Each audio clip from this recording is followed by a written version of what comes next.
যোৱাকালি যেটো ঘটনা হৈছে অতিকৈ দুৰ্ভাগ্যজনক। মোৰে ভণ্টি ইয়াসমিন বেগম তেওঁৰ পত্নীৰ গিৰিয়েকৰ লগত গিৰিয়েকৰ ঘৰত গৈ থকা অৱস্থাতে দবকা ডিফু বাইপাছত তেওঁলোক দুটাৰ মাজত অলপ কাজিয়া পেচাল হৈছে আৰু কাজিয়া পেচালৰ সময়তেই তাইৰ মাকক ফোন কৰিছিলে। ফোন কৰি ক'লে যে তেওঁ এনেধৰণৰ কাজিয়া পেচাল কৰি আছে গাড়ীৰ ভিতৰতে।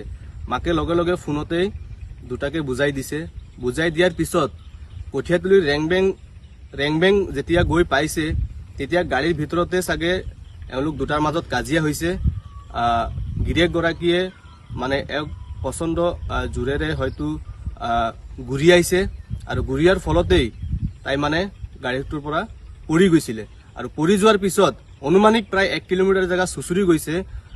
পেটৰ পৰা লৈ বুকু নাক মুখ আপোনালোকে দেখিলে আচৰিত হ'ব।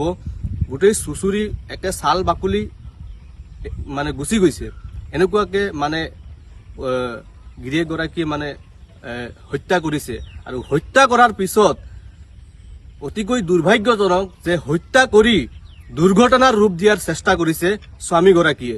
গতিকে মই স্বামীগৰাকী নৃশংসভাৱে এইগৰাকী পত্নীক হত্যা কৰিছে। অতিকৈ দুৰ্ভাগ্যজনক। দুটাকৈ প্ৰাণ জীৱন এইগৰাকী ধুৰন্ধৰ স্বামীয়ে শেষ কৰি পেলাইছে।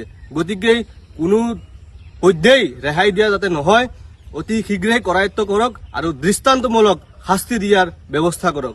মই এইটোৱে আহ্বান জনাইছোঁ অসম আৰক্ষী। যোৱাকালি যেটো ঘটনা হৈছে অতিকৈ দুৰ্ভাগ্যজনক।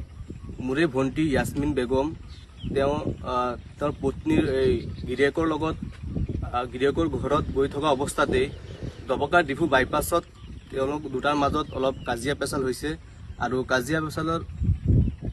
কাজিয়া পেচালৰ সময়তেই তাইৰ মাকক ফোন কৰিছিলে। ফোন কৰি ক'লে যে তেওঁ এনেধৰণৰ কাজিয়া পেচাল কৰি আছে গাড়ীৰ ভিতৰতে। মাকে লগে লগে ফোনতেই দুটাকে বুজাই দিছে। বুজাই দিয়াৰ পিছত কঠীয়াতলিৰ ৰেংবেং যেতিয়া গৈ পাইছে নাক মুখ আপোনালোকে দেখিলে আচৰিত হ'ব। গোটেই চুচুৰি একে ছাল বাকলি মানে গুচি গৈছে। এনেকুৱাকে মানে গিৰিয়েকগৰাকীয়ে মানে হত্যা কৰিছে আৰু হত্যা কৰাৰ পিছত অতিকৈ দুৰ্ভাগ্যজনক যে হত্যা কৰি দুৰ্ঘটনাৰ ৰূপ দিয়াৰ চেষ্টা কৰিছে স্বামীগৰাকীয়ে। গতিকে মই আৰক্ষী প্ৰশাসনক দাবী জনাইছোঁ, এনেকুৱা ধুৰন্ধৰসকলক, এনেকুৱা নিকৃষ্ট মানসিকতা থকা স্বামীসকলক অতি শীঘ্ৰেই কৰায়ত্ব কৰক আৰু দৃষ্টান্তমূলক শাস্তি দিয়াৰ ব্যৱস্থা কৰক, যাতে এওঁলোকৰ শাস্তি দেখি পেলাই অইনসকল যি মানে এনেকুৱা যাতে কাৰ্য কেতিয়াও সংঘটিত কৰিব নোৱাৰে, তাৰ বাবে মই বিনম্ৰতাৰে আৰক্ষী প্ৰশাসনক দাবী জনাইছোঁ।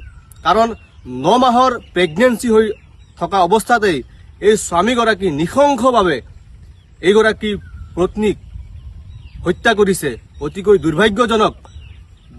দুটাকৈ প্ৰাণ জীৱন এইগৰাকী ধুৰন্ধৰ স্বামীয়ে শেষ কৰি পেলাইছে। গতিকে কোনো পধ্যেই ৰেহাই দিয়া যাতে নহয়, অতি শীঘ্ৰেই কৰায়ত্ব কৰক আৰু দৃষ্টান্ত